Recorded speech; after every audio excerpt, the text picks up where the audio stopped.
इस कहानी की शुरुआत में हमें रूह की दुनिया दिखाई जाती है, जहां मास्टर उगवे तपस्या कर रहे होते हैं। लेकिन तभी काई उन पर हमला कर देता है।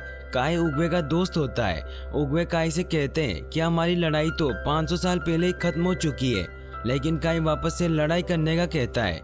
उन दोनों में वापस से लड़ाई स्टार्ट हो जाती है। काई उगवे को बताता है कि उसने रूह की दुनिया में मौजूद सभी मास्टर की ऊर्जा छीन ली है और अब मैं तुम्हारी ऊर्जा भी छीनूंगा। उगवे उसे समझाते हैं कि तुम जितना छीनोगे तुम्हें उतना ही कम मिलेगा, लेकिन फिर भी काई उगवे की नहीं सुनता और उस पर अटैक करके उसे पकड़ लेता है और कहता है कि मैं तुम्हारी ऊर्जा छीनने के बाद जीने मरने की दुनिया में वापस जा सकूंगा और इस बार तुम मुझे रोकने के लिए वहाँ मौजूद नहीं होगे। तो उगवे उसे बताता है कि मेरे मुकद्दर में तुम्हें रोकना भी नहीं लिखा है, ये तो किसी और की तकदीर में है। और काई उसकी ऊर्जा छीन लेता है। फिर हमें पो और जाबाज 5 को दिखाया जाता है, जिन्हें देखकर ऐसा लग रहा होता है जैसे वो दुश्मनों से लड़ने जा रहे हों, लेकिन वो खाना खाने जाते हैं। फिर जब वो वापस जेड महल लौटते हैं तो वहाँ शिपू उन्हें बताते हैं कि आज मैं तुम्हारी आखिरी क्लास लूंगा, क्योंकि आज के बाद तुम्हारी ट्रेनिंग की जिम्मेदारी ड्रैगन योद्धा की होगी। ये सुनते ही सभी शॉक्ड हो जाते हैं। वो शिपू को कहता है कि मैं इन्हें क्या सिखाऊंगा, ये पहले से ही जाबाज 5 है। तो शिपू से बताते हैं कि एक मास्टर के लिए भी सीखने को कुछ ना कुछ जरूर होता है। ये कहकर वो वहाँ से चले जाते हैं। अब जाबाज 5 पो को अपना मास्टर मानने लगते हैं। फिर पो उनकी ट्रेनिंग स्टार्ट करता है, लेकिन पो को कुछ सिखाना ही नहीं आता, इसीलिए वो सभी को मुसीबत में डाल देता है। जाबाज 5 इधर उधर टकराकर बहुत ही घायल हो जाते हैं और वो पो को कहते हैं कि तुम्हें कुछ सिखाना नहीं आता। पो उदास हुआ उगवे की मूर्ति के पास जाता है और उन्हें सॉरी बोलता है, लेकिन तभी वहाँ मास्टर शिपू आ जाते हैं। वो पो से पूछते हैं कि आज सिखाने का पहला दिन कैसा रहा। तो पो बताता है कि बहुत ही बेकार और आज के बाद में उन्हें कुछ भी नहीं सिखाऊंगा। तो शिपू से समझाते हैं कि अगर तुम वही करो जो आज तुम कर रहे हो तो तुम आज से ज्यादा कभी नहीं बन पाओगे। तो पो कहता है कि मुझे ज्यादा बनना भी नहीं है, मैं जैसा हूँ वैसा ही ठीक हूँ। शिपू कहते हैं कि तुम तो अभी ये भी नहीं जानते कि तुम कौन हो। तो पो कहता है कि मैं एक ड्रैगन योद्धा हूँ। तो शिपू उससे पूछते हैं कि ड्रैगन योद्धा का सही अर्थ क्या होता है। तो पो कहता है कि ड्रैगन योद्धा का मतलब मारना पीटना घाटी की रक्षा करना लोगों को बचाना होता है। तो शिपू कहते हैं कि तुम्हें क्या लगता है कि गुस्से मारने के लिए ही महान कुंफू मास्टर उगवे ने तुम्हें चुना था। उन्होंने तुम में कुछ बात देखी थी जो मुझे आज तक नहीं दिखी। उन्होंने तुम में हैरतअंगेज शक्ति देखी जो तुम्हारी राह देख रही है, ऐसी असीम शक्ति जो तुम्हारी सोच से परे है। फिर शिपू ऊर्जा की शक्ति से पो को एक फूल खिलाकर दिखाते हैं। पो ये देखकर बहुत हैरान हो जाता है। पो शिपू से पूछता है कि मैं ऊर्जा पर कैसे काबू पा सकता हूँ। तो शिपू बताते हैं कि ऊर्जा पर काबू पाने के लिए पहले तुम्हें खुद पर काबू पाना होगा। उगवे एक गुफा में 30 साल तक अकेले बैठे रहे, एक ही सवाल पूछते हुए कि मैं कौन हूँ। पो उनसे कहता है कि मुझे इसके लिए 30 साल तक अकेले गुफा में बैठा रहना होगा। तो शिपू कहते हैं कि उसके लिए तुम्हें सिखाने में माहिर बनना होगा। तो पो कहता है कि मैं आपकी तरह हरगिज नहीं बन सकता। तो शिपू कहते हैं कि मैं तुम्हें अपनी तरह का बनाना भी नहीं चाहता हूँ, मैं तुम्हें तुम्हारी तरह का बनाना चाहता हूँ। फिर शिपू वहाँ से चले जाते हैं। फिर हमें काई को दिखाया जाता है जो अब जीने मरने की दुनिया में वापस आ गया था। फिर काई अपने काबू में किए हुए मास्टर्स को उगवे के चेलों को ढूंढने के लिए भेजता है। फिर हमें पो को दिखाया जाता है जो नहाते हुए अपने खिलौनों से खेल रहा होता है। तभी उसके डैड उसके पास आते हैं और पूछते हैं कि तुम किस बात को लेकर परेशान हो। तो पो उन्हें बताता है कि अब मुझे सभी को कुंफू सिखाना होगा। तो पो के डैड बहुत खुश होते हैं और कहते हैं कि ये तो प्रमोशन है और वो उसे टीचर बनने को कहते हैं। तभी वहाँ एक पिग आता है और बताता है कि कोई तुम्हारा डम्पलिंग खाने का रिकॉर्ड तोड़ने वाला है। तो पो बाहर आकर देखता है तो वो एक पेंडा होता है जो डम्पलिंग खाकर एक नया रिकॉर्ड बनाता है। पो उससे पूछता है कि तुम कौन हो। तो वो बताता है कि मेरा नाम ली शेन है और मैं अपने बेटे को ढूंढ रहा हूँ जो कई सालों पहले खो गया था। ये कहते ही वहाँ खड़े सब लोग पो की तरफ देखते हैं। पो उनसे कहता है कि मैंने भी कई साल पहले अपने डैड को खो दिया था। ये कहकर वो दोनों जाने लगते हैं। फिर उन्हें पता चलता है कि वो बाप बेटे हैं और फिर वो एक दूसरे को गले लगा लेते हैं। सब बहुत खुश होते हैं। फिर पो अपने फादर के साथ एक पेंटिंग बनवाता है और पो उन्हें बताने के लिए कि वो एक ड्रैगन योद्धा है, इसीलिए वो उन्हें जेड महल लेकर जाता है, जहाँ पो उन्हें सबसे पहले जाबाजों के रूम में लेकर जाता है, जहाँ अब तक के सभी महान कुंफू मास्टर के हथियार पड़े हुए थे। पो उन्हें सभी हथियार दिखाता है, लेकिन वो उन सभी हथियारों के साथ मस्ती करने लग जाते हैं। तभी वहाँ जाबाज 5 और शिपो आ जाते हैं, लेकिन अभी भी पो के डेड मस्ती कर रहे होते हैं क्योंकि उनको पता नहीं होता कि उन्हें कोई देख रहा है। फिर वो उन सबको अपने डेड से मिलवाता है। सब उन्हें देखकर बहुत खुश होते हैं, लेकिन तभी उन्हें अलार्म की आवाज सुनाई देती है, यानी कि घाटी पर हमला हुआ है। फिर सभी जाबाज 5 और पो उनसे लड़ने के लिए जाते हैं और पो अपने डेड को वहां आने का कहता है ताकि वो देख सके कि ये कुंफू योद्धा का क्या काम होता है। फिर पो वहां घाटी में आता है जहां काई के हरे ज़ॉम्बीज़ जाबाज 5 से लड़ रहे होते हैं। पो उन्हें देखकर बहुत हैरान हो जाता है कि ये तो कई सालों पहले मर चुके हैं। फिर वो उन सब से लड़ाई करने लग जाते हैं और उनमें बहुत ही कमाल की फाइट होती है। फिर पो डम्पलिंग से उन पर अटैक करता है, जिससे वो उन सब हरे मोस्टर को पकड़ लेते हैं। फिर उन सब के अंदर से काई की आवाज आती है क्योंकि काई उन्हें कंट्रोल कर रहा था। पो और उनके साथियों को कुछ समझ नहीं आ रहा था कि ये कौन बोल रहा है, तो काई उन्हें बताता है कि मैं काई बोल रहा हूँ और मैंने तुम्हें ढूंढ लिया। फिर काई अपने मैजिक से उन्हें वापस बुला लेता है। फिर वो हरे ज़ॉम्बीज़ लोकेट में चेंज होकर वहाँ से चले जाते हैं। मास्टर शिपू काई के बारे में कुछ नहीं जानते थे। इसी बात का पता लगाने के लिए वो उगवे के लिखे हुए स्क्रॉल देखने जाता है, जहाँ उन्हें काई की एक स्क्रॉल मिलती है। फिर शिपू उसे पढ़कर सभी को सुनाता है कि काफी वक्त पहले उगवे का भाई जैसा दोस्त था। उगवे एक महान फौज की कमान संभाल रहे थे और उनके साथ उनका दोस्त काई भी लड़ रहा था। और ऐसे ही एक दिन उन पर हमला हुआ जिसमें उगवे बुरी तरह से जख्मी हो गए और उन्हें बचाने के लिए काई उन्हें लेकर दर दर भटकता रहा। आखिरकार वो दोनों एक पहाड़ों में छिपे हुए गांव में पहुंचे जहां पेंडा रहते थे, जिन्होंने ऊर्जा की शक्ति से उगवे को ठीक कर दिया और साथ ही उन्होंने उगवे को ऊर्जा देना भी सिखाया। लेकिन ये सब देखकर काई के मन में कालापन आ गया और वो सारी शक्ति खुद हासिल करना चाहता था। उसने देखा था कि जो भी चीज दी जा सकती है वो छीनी भी जा सकती है, इसीलिए फिर उगवे को उसे रोकना पड़ा और उन दोनों में बहुत ही खतरनाक लड़ाई हुई जिसने पूरे ब्रह्मांड को हिला डाला। लेकिन आखिरकार उगवे ने उसे रूह की दुनिया में भेज ही दिया। फिर उगवे बताते हैं कि आगे चलकर अगर काई वापस जीने मरने की दुनिया में वापस लौटा तो उसे सिर्फ ऊर्जा का असली मास्टर ही रोक पाएगा। वो सभी परेशान हो जाते हैं। तभी पो के फादर ली वहाँ आते हैं और वो पो को कहते हैं कि मैं तुम्हें ऊर्जा को कंट्रोल करना सिखा सकता हूँ क्योंकि मैं एक पेंडा हूँ। यह सुनकर पो बहुत खुश हो जाता है और ली से पूछता है कि बताइए मुझे क्या करना होगा। तो ली कहता है कि तुम्हें मेरे साथ घर चलना होगा और तुम्हें पता करना होगा कि एक पेंडा होना क्या होता है। तुम्हें एक पेंडा की तरह रहना सीखना होगा। लेकिन पिंग मना कर देता है कि मैं मेरे बेटे को वहाँ नहीं जाने दूंगा। तो पो उन्हें समझाता है कि काई को सिर्फ ऊर्जा का मास्टर ही रोक सकता है और मैं ऊर्जा का मास्टर तभी बन सकता हूँ जब मैं जान पाऊँ कि मैं कौन हूँ। पिंग मान जाता है और कहता है कि मैं तुम्हारे लिए खाना पैक कर देता हूँ। फिर वो दोनों छिपे हुए पेंडा गांव की तरफ निकल पड़ते हैं। वहीं शिपू, क्रेन और मेंटिस को काई का पता लगाने भेजते हैं और कहते हैं कि उनसे लड़ना मत क्योंकि काई जिससे भी लड़ता है वो उसकी ऊर्जा छीन लेता है। फिर वो दोनों काई की तलाश करने के लिए निकलते हैं। वहीं दूसरी तरफ पो और ली पेंडा गांव की तरफ बढ़ रहे होते हैं। वो चलते चलते थक जाते हैं, इसीलिए वो खाना खाने का सोचते हैं और एक जगह बैठ जाते हैं। लेकिन जब पो अपना बैग खोलता है तो उसमें से पिंग निकलता है। तो पो उनसे पूछता है कि आप यहाँ क्यों आए। तो पिंग उसे बताता है कि अगर तुम्हें पेंडा गांव में सही खाना न मिला तो तुम कभी भी काई से नहीं लड़ सकते। और वो ली को भी अपनी बातों से मना लेता है। फिर वो आगे बढ़ते जाते हैं और वो पेंडा गांव तक पहुंच जाते हैं, लेकिन वो बहुत ऊंचाई पर होता है। ये देखकर पिंग ली को कहता है कि पो को सीढ़ियाँ चढ़ना अच्छा नहीं लगता, इसीलिए हम यहाँ से जा रहे हैं। तभी ली उसे बताता है कि हम पेंडा हैं, हम कभी भी सीढ़ियाँ नहीं चढ़ते। और वो एक रस्सी को खींचता है जिससे वो ऊपर जाने लगते हैं। जब वो ऊपर पहुँच जाते हैं तो वहाँ उन्हें हर तरफ मिष्टी मिष्टी दिखाई देती है। लेकिन जब वो थोड़ा आगे बढ़ते हैं तो वहाँ बहुत खूबसूरत पेंडा गाँव होता है। पो उस गाँव को देखकर शॉक्ड हो जाता है क्योंकि वहाँ उसी के जैसे बहुत सारे पेंडा होते हैं। सब गांव वाले उन्हें देखकर बहुत खुश होते हैं कि ली को उनका बेटा मिल गया। सब उसके पास आते हैं और पो से मिलते हैं। पो भी उन्हें देखकर बहुत खुश होता है क्योंकि वो सब उसी के जैसे होते हैं। फिर वो सभी पो के आने की खुशी में जश्न मनाने लगते हैं।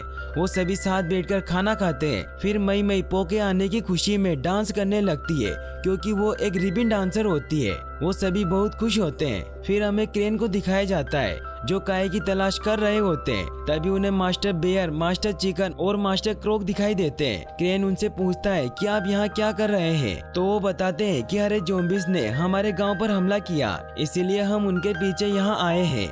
और वो एक एक करके तीनों शिप के अंदर चले जाते हैं। मेंटिस क्रेन को कहता है कि हमें भी उनकी मदद के लिए अंदर जाना चाहिए, लेकिन क्रेन कहता है कि हमें मास्टर शिपू ने लड़ने से मना किया है। फिर भी मेंटिस अंदर चला जाता है और क्रेन उसे बचाने जाता है, लेकिन तब तक काई उसकी ऊर्जा छीन चुका होता है। फिर क्रेन भी अंदर जाता है। काई उस पर भी हमला करता है और कहता है कि मैं तुम्हारी ऊर्जा का सही इस्तेमाल करूंगा जेड महल को तबाह करने के लिए। फिर वो उसकी ऊर्जा छीन लेता है। फिर हमें पो को दिखाया जाता है जो सुबह जल्दी उठकर अपने डेड ली के पास जाता है और कहता है कि ट्रेनिंग के लिए मैं तैयार हूँ। लेकिन फिर ली उससे कहता है कि पेंडा दोपहर तक सोते हैं। फिर वो सो जाता है। फिर दोपहर को ली उसे जगाने आता है। फिर ली उसे वो सब चीजें करवाता है जो एक पेंडा करता है, लेकिन वो कुछ भी ठीक से नहीं कर पा रहा होता क्योंकि उसने ऐसा पहले कभी नहीं किया था। और ऐसे ही मस्ती करते करते शाम हो जाती है और पो अपने फादर से पूछता है कि मैं कब तक तैयार हो जाऊंगा ऊर्जा पर काबू पाने के लिए। तो ली कहता है कि तुम बहुत जल्द ऊर्जा पर काबू पाने के लिए तैयार हो जाओगे। फिर वो पो को अपने रूम में ले जाता है जहाँ वो पो को उसकी माँ की तस्वीर दिखाता है जिसमें पो एक 3 महीने का बच्चा होता है। पो उस तस्वीर को देखकर बहुत ही इमोशनल हो जाता है। फिर हमें जेड महल को दिखाया जाता है जहाँ शिपू को हर एक गांव से संदेश आ रहे होते हैं कि चाइना का हर एक मास्टर गायब है। शिपू उन सभी को बताता है कि काई ने उन सभी की ऊर्जा छीन ली है और उगवे हमें जिस जेड महल को सौंपकर गए थे अब हमें उसकी रक्षा करनी है। फिर टाइग्रेस शिपू को बताती है कि हमने गांव को खाली करवा दिया है और अभी तक क्रेन और मेंटिस की कोई खबर नहीं आई है। तभी उन्हें क्रेन और मेंटिस दिखाई देते हैं, लेकिन अब वो हरे ज़ॉम्बीज़ में बदल गए थे और अब उनके साथ साथ वहाँ काई भी आ जाता है। काई उन सभी को कहता है कि मैंने उगवे के साथ मिलकर लड़ाई की और उसे भाई की तरह प्यार दिया, लेकिन उसने मुझे धोखा दिया, इसीलिए मैं अब उसकी बनाई हुई हर एक चीज को तबाह कर दूंगा। फिर वो उन सब पर अटैक कर देता है। सभी मिलकर उससे लड़ाई करने लग जाते हैं। उन सब में कमाल की फाइट होती है, लेकिन फिर काई क्रेन और मेंटिस से उन पर अटैक करने लगता है और काई और शिपू आपस में लड़ने लग जाते हैं। वहीं मेंटिस और क्रेन के दोस्त उन पर हमला नहीं कर सकते थे, इसी वजह से वो उनकी मार खा रहे थे। वहीं शिपू देखते हैं कि काई ने उगवे की ऊर्जा भी छीन ली है, जिसे देखकर उनका ध्यान भटक जाता है और काई उन पर हमला कर देता है, जिससे वो दूर जाकर गिरते हैं और काई वाइपर और मंकी की भी ऊर्जा छीन लेता है। वहीं शिपू टाइग्रेस को पो को आगाह करने के लिए भेजते हैं और फिर काई उगवे की मूर्ति को तोड़कर उससे वो सारी जगह तबाह कर देता है। यह देखकर शिबू उगवे से मन ही मन में माफी मांगता है। तभी वहाँ काई आ जाता है और शिबू की ऊर्जा भी छीन लेता है। टाइग्रेस भी ये सब देख रही होती है और वो पो को आगाह करने के लिए निकलती है। तभी हमें पो को दिखाया जाता है जो सभी पेंडा के साथ मस्ती कर रहा होता है, लेकिन अभी तक उसने ऊर्जा को काबू करना नहीं सीखा था क्योंकि उसके पिता ली ने अभी तक उसे कुछ सिखाया नहीं था। तभी पो वहाँ टाइग्रेस को देखता है जो बहुत ही घायल हालत में होती है। पो उससे पूछता है कि तुम यहाँ क्या कर रही हो, तो टाइग्रेस उसे बताती है कि काई ने घाटी पर हमला करके सब तबाह कर दिया है और उसने हमारे दोस्तों के साथ साथ पूरे चाइना के मास्टर की ऊर्जा भी छीन ली है और अब वो यहाँ आ रहा है तुम्हें खत्म करने के लिए और तुम सबकी ऊर्जा छीनने के लिए। फिर पो भागता हुआ अपने डेड ली के पास जाता है और उन्हें ऊर्जा की ट्रेनिंग सिखाने को कहता है, लेकिन ली उसे कहता है कि तुम अभी तैयार नहीं हो और वो पूरे गांव वालों को सामान समेटकर यहाँ से भागने का कहता है। फिर पो अपने फादर को कहता है कि मैं ऊर्जा की ट्रेनिंग लेने के लिए तैयार हूँ, मैंने वो सब किया जो आपने कहा और अब मैं पूरा का पूरा पेंडा बन चुका हूँ, फिर भी आप मुझे क्यों नहीं सिखा रहे। तो ली कहता है कि हम में से किसी को भी ऊर्जा कंट्रोल करना नहीं आता। माना कि पहले हम सब ऊर्जा पर कंट्रोल करना जानते थे, लेकिन अब हमें नहीं आता। तो पो उनसे कहता है कि आपने मुझसे झूठ क्यों बोला। तो ली कहता है कि मैं तुम्हें काई से बचाना चाहता था क्योंकि मैं नहीं चाहता था कि मैं फिर से अपने बेटे को खो दूं। लेकिन वो कहता है कि दुश्मनों से लड़ना ही तो मेरा काम है और मैं आपकी वजह से अपनी घाटी की हिफाजत नहीं कर पाया। और फिर पो वहाँ से चला जाता है और सबको डरा हुआ देखकर बहुत गुस्सा हो जाता है। पिंग उसे यहाँ से भागने का कहता है, लेकिन पो उनसे कहता है कि मैं यहीं रहकर काय से लड़ूंगा और फिर वो कुंफू की प्रैक्टिस करने लग जाता है। तभी हमें काय को दिखाया जाता है जो टाइग्रेस के पैर का पीछा करते करते पेंडा गांव की तरफ जा रहा होता है। वहीं दूसरी तरफ पिंग अपने बेटे को ऐसे गुस्से में देख वो ली के पास जाता है और उसे कहता है कि तुम अकेले ही झूठ नहीं बोल रहे थे, मैंने भी पो से झूठ बोला कि मैं यहाँ उसके खाने का ख्याल रखने के लिए आया हूँ, बल्कि मैं यहाँ तुम्हारी वजह से आया था क्योंकि मुझे डर था कि कहीं तुम मुझे मेरे बेटे से अलग ना कर दो। फिर पिंग उसे समझाता है कि पो को चोट पहुंची है और उसे अभी भी दुनिया को बचाना है, इसीलिए उसे अपने दोनों डैडियों की जरूरत है। फिर हमें पो को दिखाया जाता है जो प्रैक्टिस कर रहा होता है, लेकिन तभी उसके पास टाइग्रेस आती है और उसे समझाती है कि उससे लड़ाई करके नहीं जीता जा सकता और वो दोनों लड़ाई करने लगते हैं। और पो टाइग्रेस को बताता है कि मैं काय को वुशी उंगली की पकड़ से रोक सकता हूँ।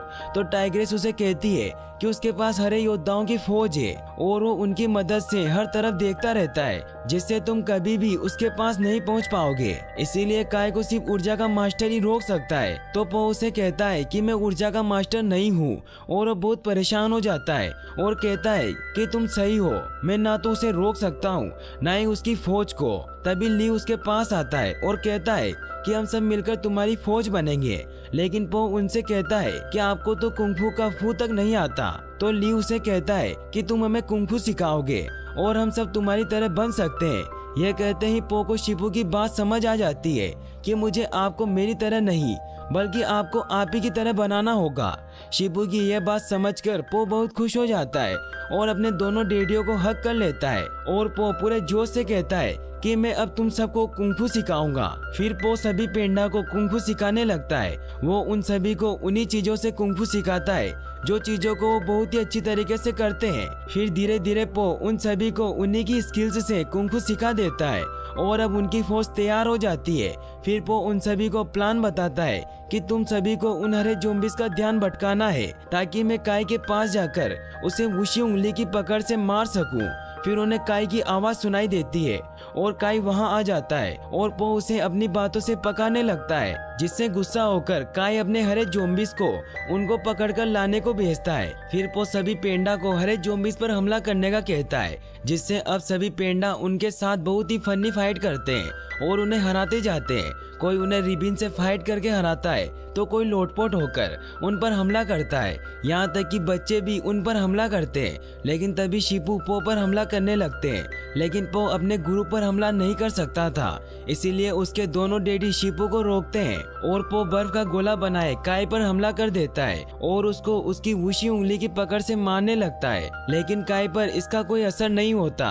काय उसे कहता है कि ये सिर्फ जिंदा लोगों पर असर करता है और मैं जिंदा नहीं हूँ, मैं रूह का योद्धा हूँ। फिर काय अपने सभी हरे ज़ॉम्बीज़ को वापस बुला लेता है और उनकी पावर से पो पर अटैक करता है। उन दोनों के बीच फाइट होती है, लेकिन पो उनकी इतनी ज्यादा पावर के आगे नहीं टिक पाता और वो दूर जाकर सभी पेंडा के पास गिरता है। सब उसे इस हालत में देखकर बहुत परेशान हो जाते हैं। वो कहता है कि मैं गलत था और वो सभी को भागने को कहता है, लेकिन तभी वहाँ काय आ जाता है और कहता है कि मैं अब तुम सबकी ऊर्जा छीनूंगा। वो पो को कहता है कि तुम्हें वाकई लगा था कि तुम मुझे रूह की दुनिया में वापस भेज दोगे। तभी पो को उसकी बातें याद आती है कि मैं तुम्हें रूह की दुनिया में भेज तो नहीं सकता, लेकिन वहाँ लेकर जरूर जा सकता हूँ। पो काय को उल्लू बनाकर उसकी गर्दन पर बैठ जाता है और अपनी उंगली पर वुशी उंगली की पकड़ का इस्तेमाल करता है, जिससे पो मर जाता है और वो दोनों रूह की दुनिया में चले जाते हैं।